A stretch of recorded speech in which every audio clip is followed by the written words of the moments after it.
লংতরাই ভ্যালির বেশ কিছু গ্রামের মানুষ অতি কষ্টে জীবনযাপন করছে।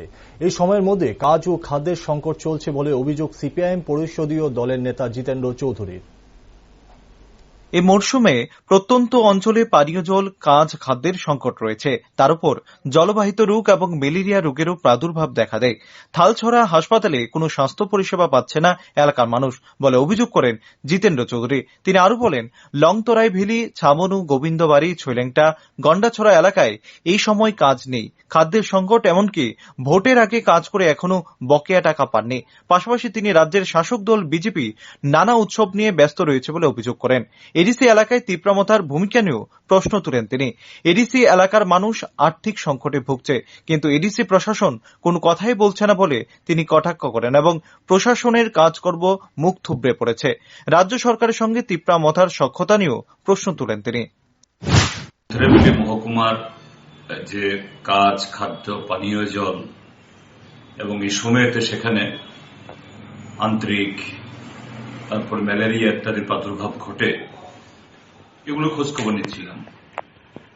তো সেখানে গতকাল যা শুনেছি যে বর্ণনা, আমাদের এই ছাউনের ভেতরের যে মানিকপুরের ভেতরে চাকবেহা, তারপর ওইদিকে ছাউনের ভেতরে এই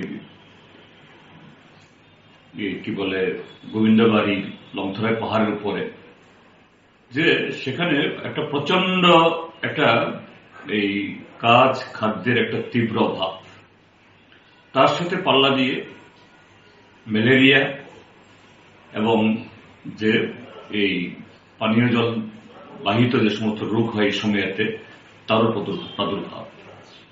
এটা অন্য সময় ঘটনার কথা বলছি না, কিন্তু দুর্ভাগ্যের হল যে রাজ্যে বিজেপি আইপিএফটি জোট 15 বার ক্ষমতায় আসার পর তাদের নেতা মন্ত্রীরা উৎসব এবং আরো নানা রকমের কর্মকাণ্ডে এরা রাজধানী শহর বা জেলা শহরে তারা ব্যস্ত, আর তাদের যারা সমর্থকরা নানাভাবে ফুর্তিতে অন্যের কাছ থেকে চাঁদা তুলে।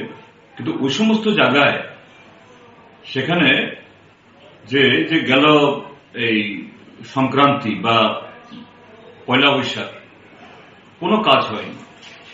আগে কাজ করেছে ভোটের আগে, সে পয়সাগুলো দেওয়া হয়নি। থালছড়ার পাশে একটা হাসপাতাল আছে 23 মাইল নামক জায়গাতে, এই সময়তে এই সমস্ত হাসপাতালে পর্যাপ্ত স্বাস্থ্যকর্মী এবং ওষুধপত্র থাকা দরকার, কিন্তু সে হাসপাতাল নাকি ডাক্তারবাবুরা বলছেন না, এখন এটা বন্ধ থাকবে কদিনের জন্য। রাজনীতির কর্মসূচি না নিয়ে পুরনো কায়দায় ঠান্ডা করে বসে সরকারের সমালোচনা করার কৌশল নিয়ে নিজেদের দায়িত্ব এড়ানোর পথ খুঁজছে সিপিআইএম রাজ্য সম্পাদক জিতেন্দ্র চৌধুরীর বক্তব্য তাই প্রমাণ। অন্যদিকে কখনো তিপ্রাল্যান্ড, আবার কখনো গ্রেটার তিপ্রাল্যান্ড নামক সুস্বাদু ললিপপের লোভে এখন জনজাতিদের সার্বিক অবস্থা করুণ বলে অভিমত তথ্যবিজ্ঞ মহলের। Bureau report, rising Tripura.